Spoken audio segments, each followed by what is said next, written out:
Assalamualaikum warahmatullahi wabarakatuh. Selamat bergabung kembali di pembelajaran online pembuatan game Project United Kingdom 2D. Kali ini saya akan masuk ke chapter 2 game UI. Episode 1 Wireframe. Kembali ke GitHub ya, di mana repository Project United Kingdom-nya tersimpan. Sini saya sudah membuat sebuah branch baru ya dengan nama interface. Interface juga sudah saya merger dari main ya, sehingga data-data game yang ada di Unity akan terbuka di branch interface. Di sini juga aset sudah mulai dikerjakan ya untuk penambahan wireframe dan panel. Ya, ini nanti akan saya lanjutkan. Yang chapter satunya saya tutup dulu di sini. Nanti naik di interface-nya. Apa itu sebenarnya user interface ya? Dalam hal ini adalah game user interface. Secara konsep sebenarnya sama aja ya interface antara game dengan aplikasi. Cuman game ini lebih ke media interaktif sebenarnya ya. Sedangkan interface sendiri kembali ke pengertian dari interface itu sendiri, artinya adalah sesuatu yang menjembatani ya. Jadi interface ini bisa dikatakan semacam sebuah jembatan yang menghubungkan antara sistem dengan pengguna. Nah, makanya dikenal dengan user interface. Ada user di depannya ya, karena interface sendiri hanya mengartikan menjembatani. Nah, apa yang menjembatani yaitu antara user dan sistem gitu. Nah, interface ini atau yang biasa nanti kita kenal dengan nama UI ya.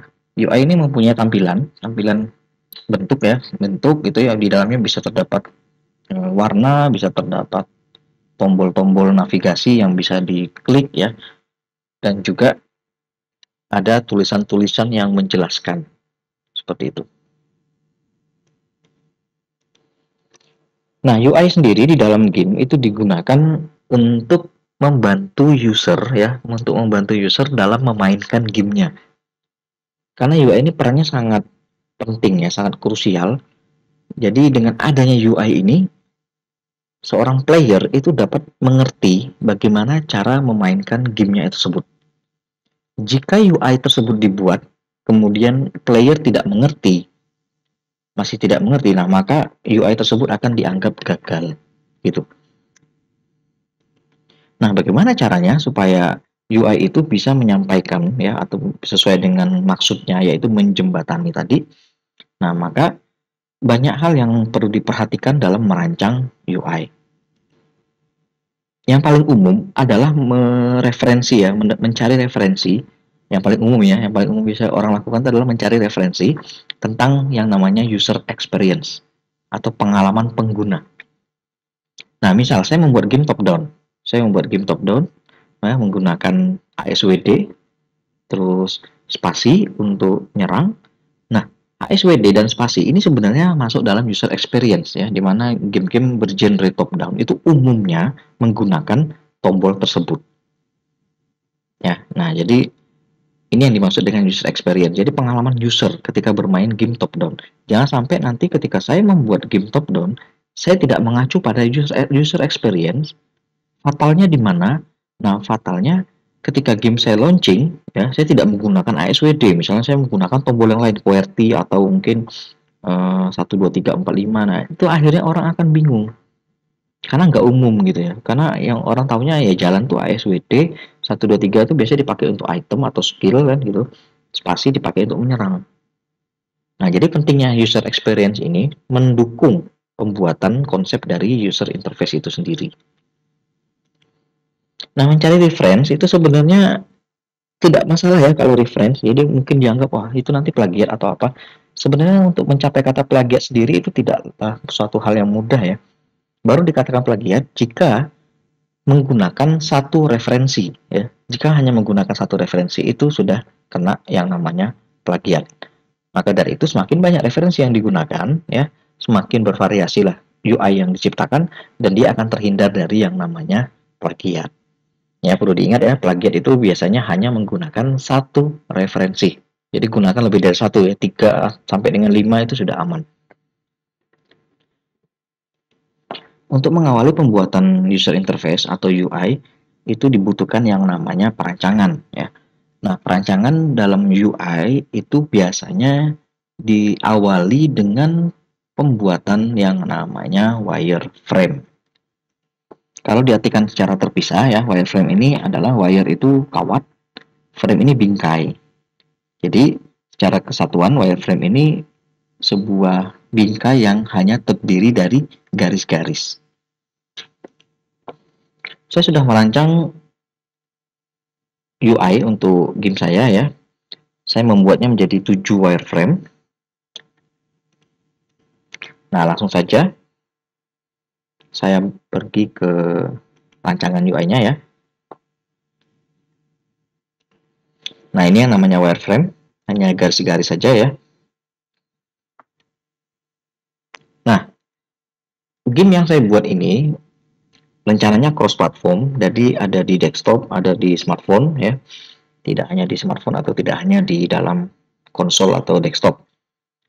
Maka dari itu, perancangan dari UI-nya harus mengacu pada experience pengguna smartphone juga ya. Jadi tidak hanya semata-mata dari pengguna desktop. Apa ciri-ciri UI yang dibuat khusus untuk smartphone?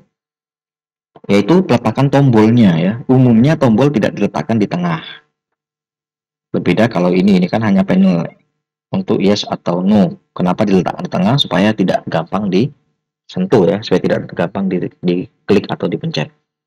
Nah, tapi untuk di pilihan navigasi menunya itu terletak pada kiri ya, sorry ini sebelah kiri, dan sebelah kanan ini untuk tombol yang lain. Nah, apa bedanya antara kiri dan kanan gitu ya? Ini mengacu pada kebiasaan player ketika melakukan klik action ya.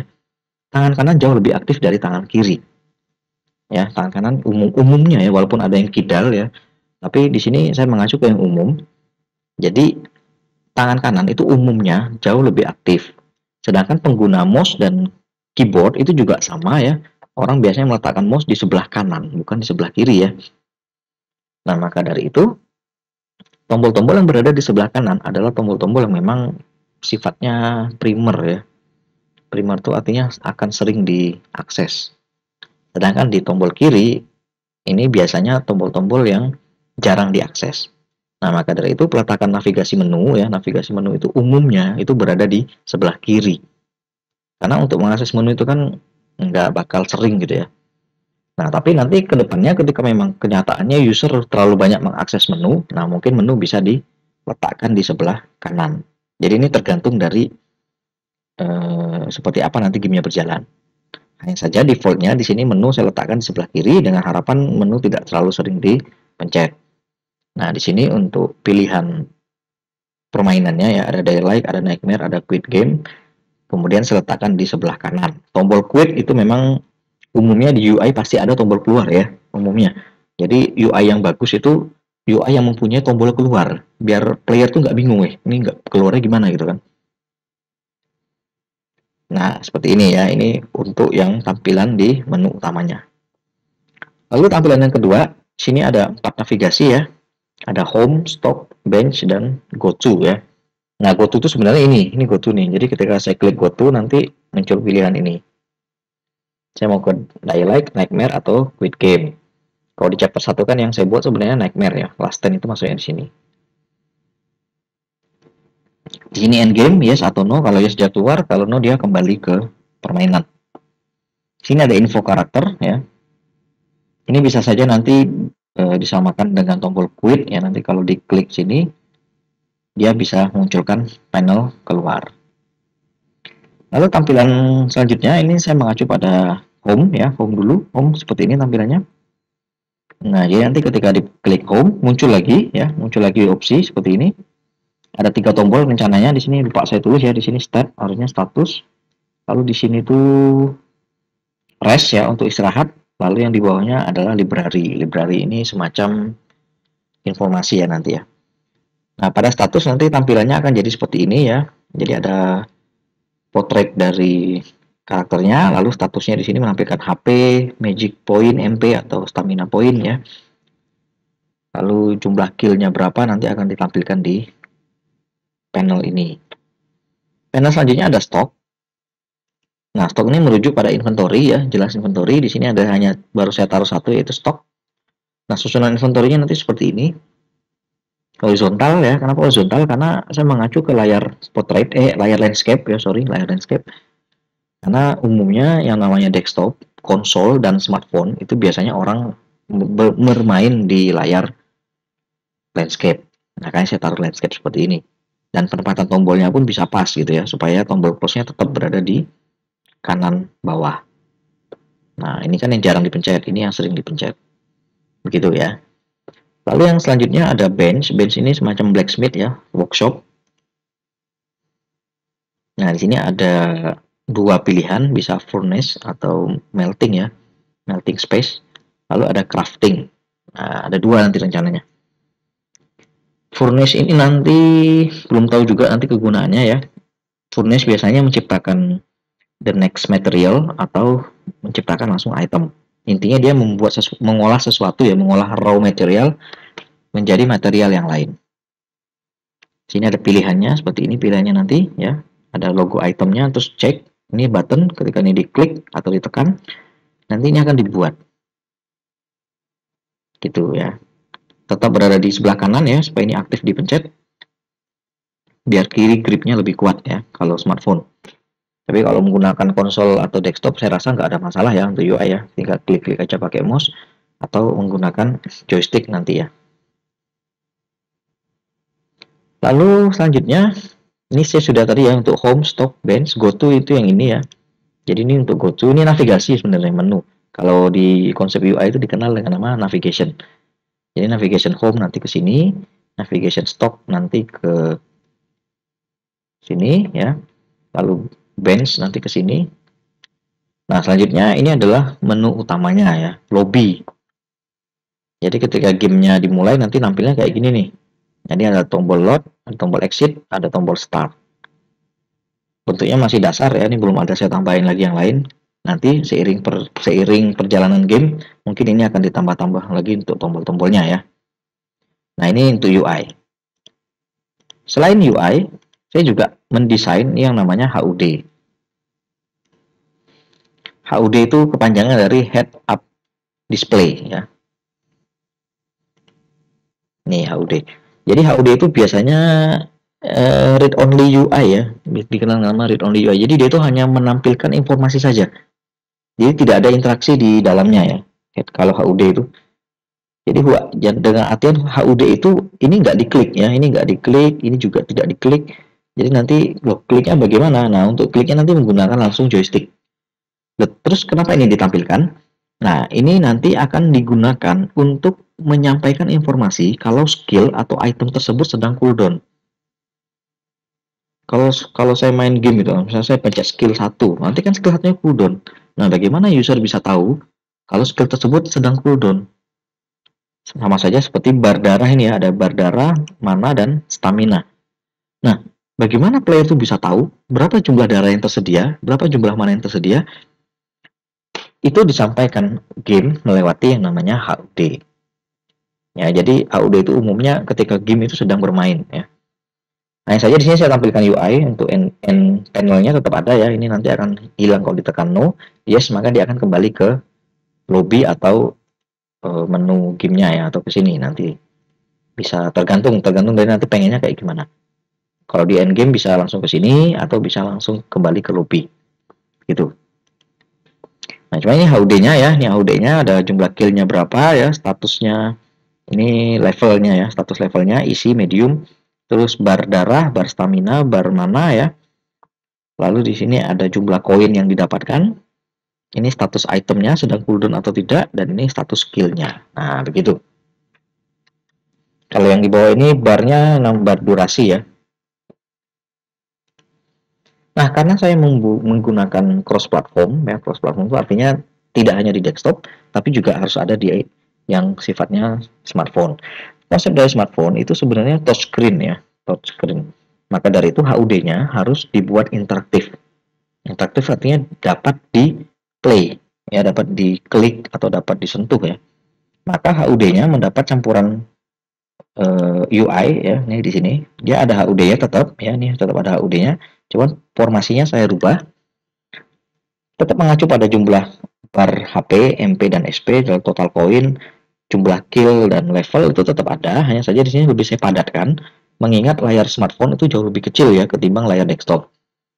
Dan UX-nya, experience-nya kebanyakan memang health bar itu atau HUD-nya itu lebih berada di atas kiri ya. Ini umumnya ya, umumnya. Nah, sedangkan untuk pojok kanan dan bawah itu diletakkan tombol navigasi ya.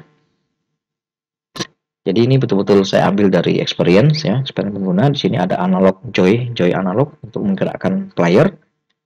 Karena kalau konsep ASWD yang paling enak itu ya gunakan joy analog seperti ini ya. Panel UI endgame tetap ada di sini. Terus saya tambahkan juga di sini ada tombol base attack ya untuk basic attack. Nah, tombol ini tidak terdapat di HUD konsol atau desktop ya. Karena langsung menggunakan tombol spasi atau menekan tombol yang ada di joystick. Tapi kalau di touchscreen ya, touchscreen itu harus ada ya, ini namanya basic attack. Lalu dilengkapi dengan 4 tombol tambahan sama persis seperti yang ada di HUD desktop. 2 untuk skill dan 2 untuk item. Gitu. Terus bar bawah tetap ada, bar durasi ya. Nah, jadi secara konsep HUD-nya mempunyai 2, yang satu untuk di konsol dan yang satu untuk di on screen. Desktop bisa nggak mengaktifkan on screen? Bisa ya. Desktop bisa mengaktifkan on screen kalau memang dia menghendaki menggunakan touchscreen. Karena kan desktop kan ada yang layarnya layar sentuh ya. Tuh, jadi bisa saja ya. Nah, intinya saya sudah membuat 5 konsep UI dan 2 konsep HUD. Seperti ini ya. Ini wireframe-nya. Wireframe ini penting ya. Supaya apa? Supaya nanti ketika membuat UI-nya nggak bingung. Terkadang jadi bingung itu apa yang mau saya tambahin ya. Nah, ini yang membuat proses pengerjaan jauh lebih lambat. Setelah wireframe-nya siap, sekarang waktunya saya masuk ke Unity.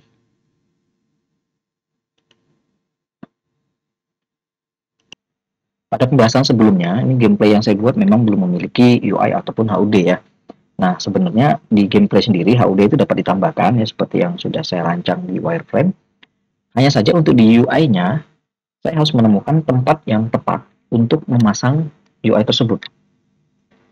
Pada umumnya UI itu kan kalau di game action kayak gini, top down kayak gini, biasanya UI itu diakses ketika game di pause ya. Ketika di pause muncullah game menu ya. Nah, nanti dari game menu itu ada pilihan macam-macam ya, ada lihat status, ada lihat inventory ya. Itu berbeda dengan real game yang sifatnya strategi ya. Kalau sifat strategi kan biasanya dia walaupun sedang on play sekalipun status dan player biasanya dapat langsung dilihat ya. Tapi kalau top down RPG kayak gini, apalagi yang sifatnya offline ya, itu biasanya UI diakses dalam keadaan game sedang di pause.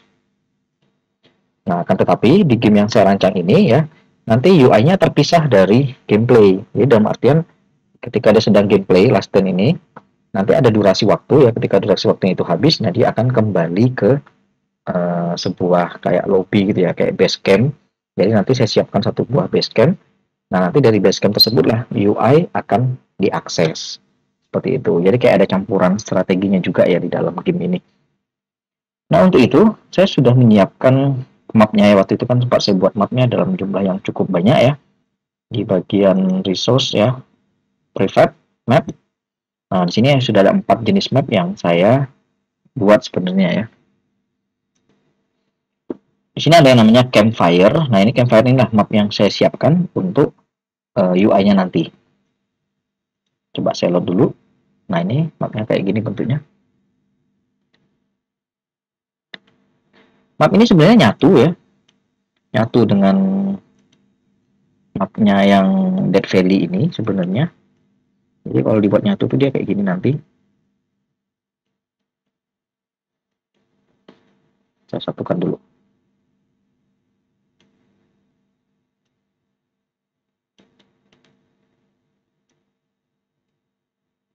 Nah, kurang lebih kayak gini ya, dia nyatu aslinya tuh. Cuma di sini ada tambahan interior ya.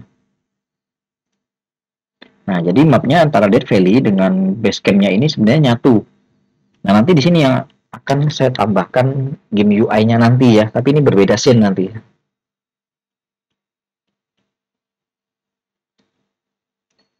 Jadi langsung aja ini saya hapus dulu ya. Lalu saya akan membuat satu buah scene baru.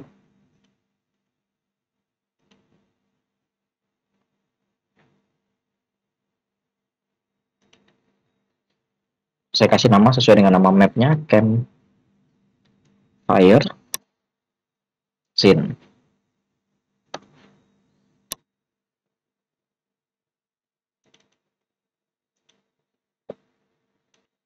Nah, pada scene yang baru ini sudah keluar dari last stand ya, sudah tidak terikat lagi dengan last stand. Objek-objeknya juga sudah berbeda ya ini. Tinggal tersisa kamera. Lalu kemudian dari scene ini saya akan menambahkan mapnya dan playernya ya. Saya ambil lagi dari prefab untuk yang map, campfire, sama player. Nah, itulah gunanya player sebelumnya dibuat prefab ya, supaya bisa di-load kembali tanpa harus dibuat dari awal lagi. Dan untuk map itu juga bisa dilakukan, bisa dirubah menjadi prefab juga ya. Sehingga bisa di reusable, dapat digunakan kembali. Ini saya unpack supaya tidak mempengaruhi aslinya. Nah, ini ya.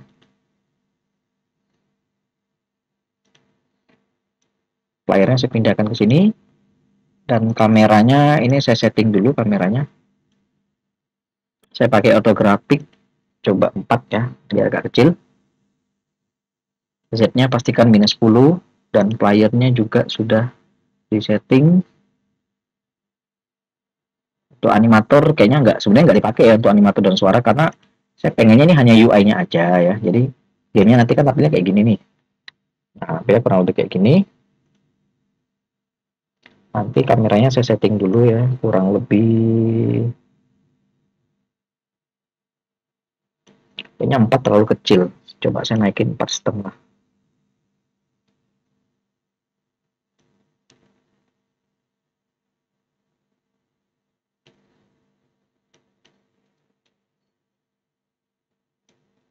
Nah, gamenya nanti kurang lebih seperti ini. Begitu ya, kurang lebih seperti ini. Nah, nanti di sini saya tinggal tambahkan UI-nya ya.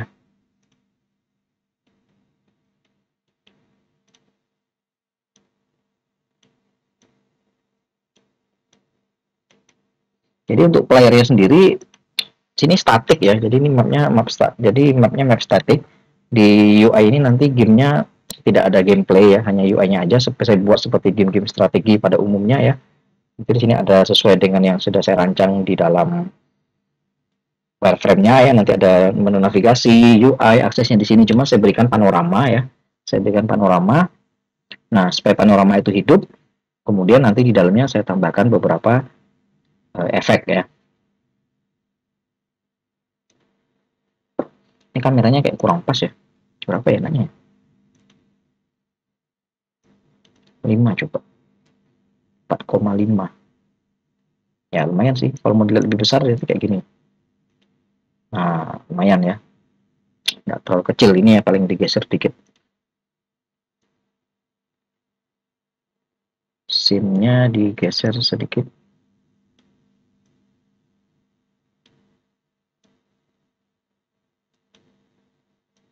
Nah, dibuat kayak gini aja ya. Pas. Oke, ini saya gabungkan kembali.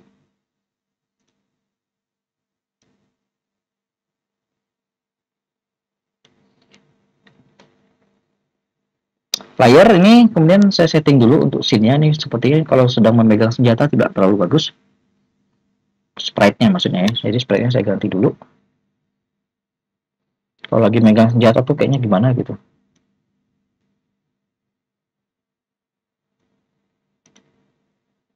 36. Coba pakai 36.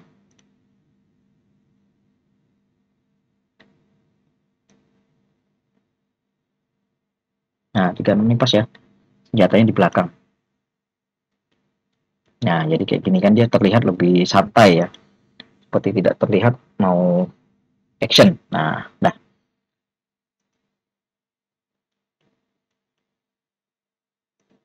Lalu saya lakukan pengaturan selanjutnya di sini untuk saya aktifkan animasi efek-efek animasinya ya. Ini terjunnya hanya diam jelek ya, kalau dia tidak bergerak. Maka dari itu saya pergi ke tile palette dulu. Sini, masuknya di mana nih? Mid end. Ini saya hapus dulu.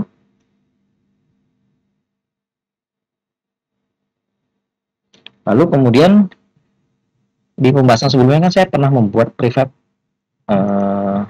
environment ya. Ini ada water style. Saya terjun tuh kalau nggak salah nomor 3. Nah ya betul. Nah, tempelkan di sini. Nah, pasin ya. Dipaskan supaya dia tidak terlalu jahat bentuknya.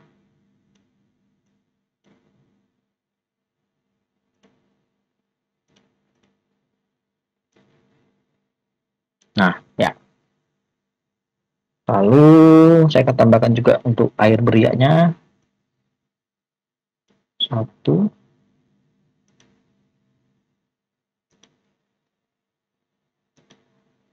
Lalu satunya di sini. Kalau di sini nimpa ya. Nah, di sini sama di sini. Ya, dah.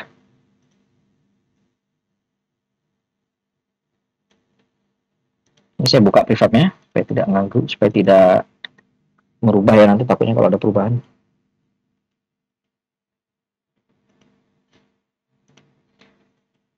Setelah itu, ini saya akan buat objek baru ya. Saya kasih nama stake. Nah, di stake ini nanti kemudian semua environment saya simpan. Biar lebih terstruktur aja ya.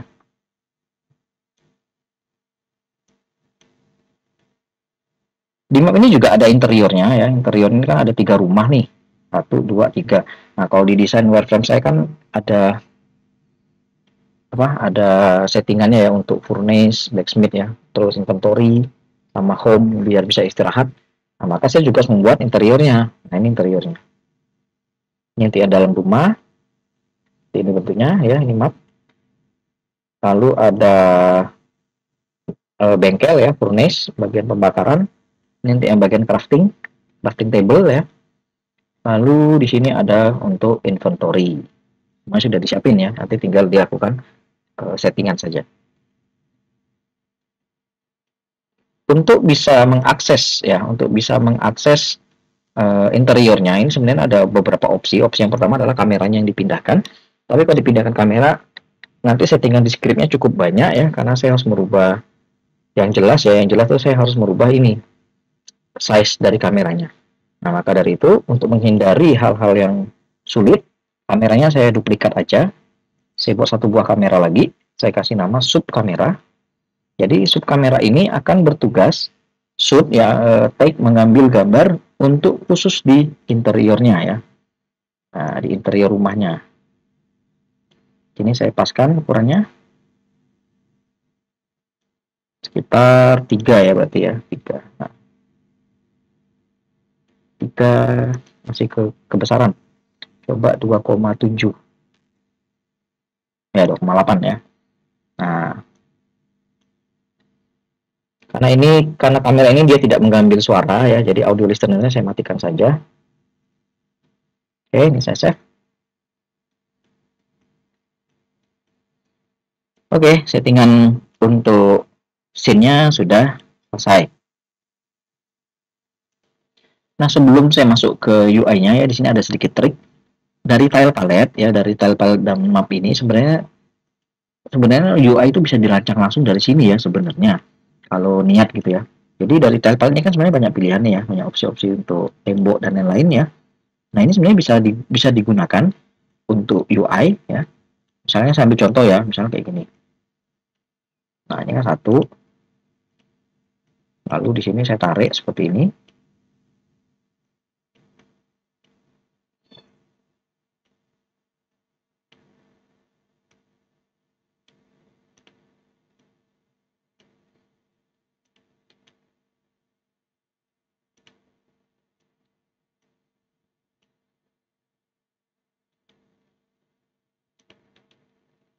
Nah, dari sini ini sebenarnya ini bisa di screenshot ya, bisa di screenshot lalu saya turunkan ke foreground misalnya. Turunkan ke foreground lalu dasarnya saya kasih kayak gini.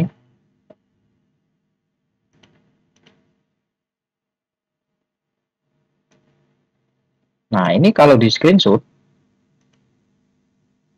ke kamera yang kedua ya. Kamera yang pertama, dipindahkan set kameranya.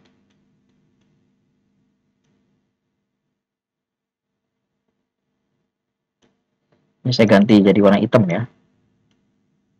Hitam.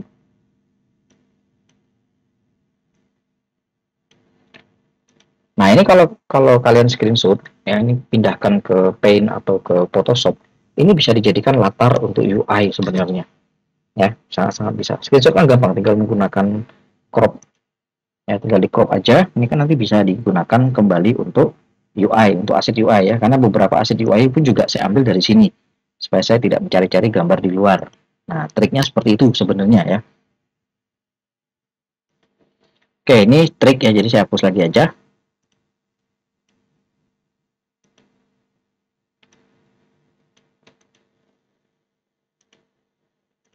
Jadi kalau bingung ya, kalau bingung mendesain UI-nya, aduh bingung harus cari-cari gambar dan lain-lain, nah, kalian bisa memanfaatkan eh, aset yang ada ya, aset yang ada, walaupun itu asetnya kan misalnya itu kan asetnya aset sprite ya misalnya. Aset sprite kan nggak terlalu bisa dioptimalkan, sebenarnya bisa ya, yaitu tadi triknya. Jadi dipotong aja menggunakan crop ya, crop atau di screenshot aja, nanti dipindahkan ke Paint atau ke Photoshop, mana yang enak lah. Nah, sekarang saya akan tambahkan UI-nya ya. Tambahkan UI seperti biasa. Di Camscene, klik sini, Game Object, UI, ambil yang Canvas. Nah, ini UI-nya ya.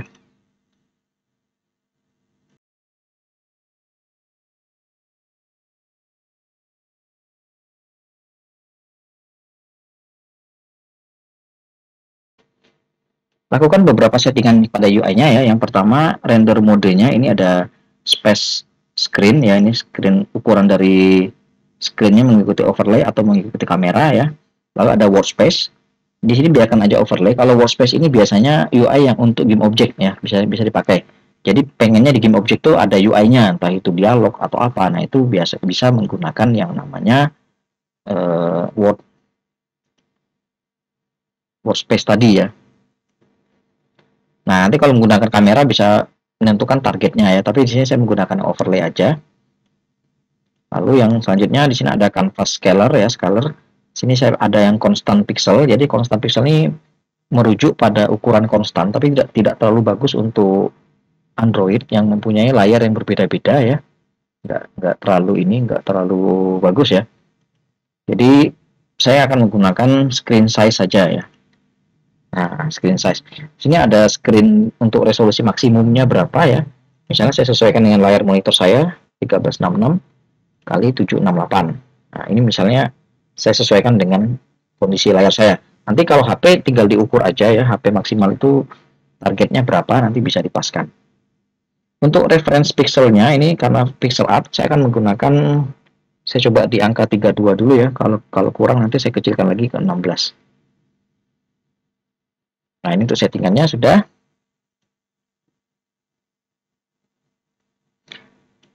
Saya klik dua kali kanvasnya. Nah, ini kanvas sesungguhnya ya, real kanvasnya seperti ini.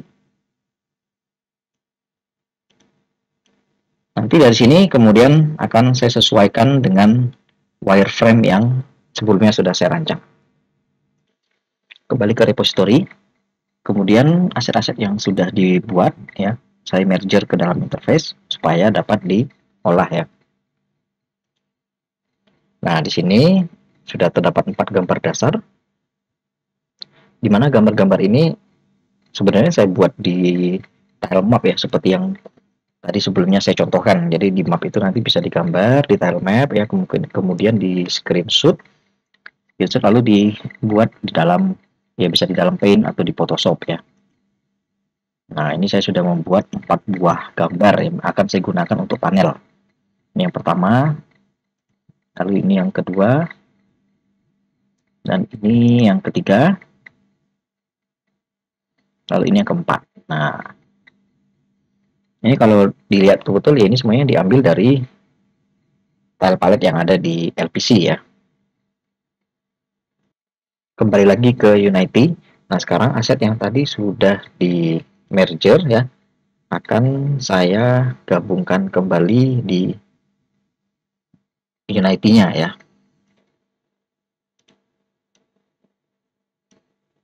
Langsung saya tarik aja ke folder resource ya.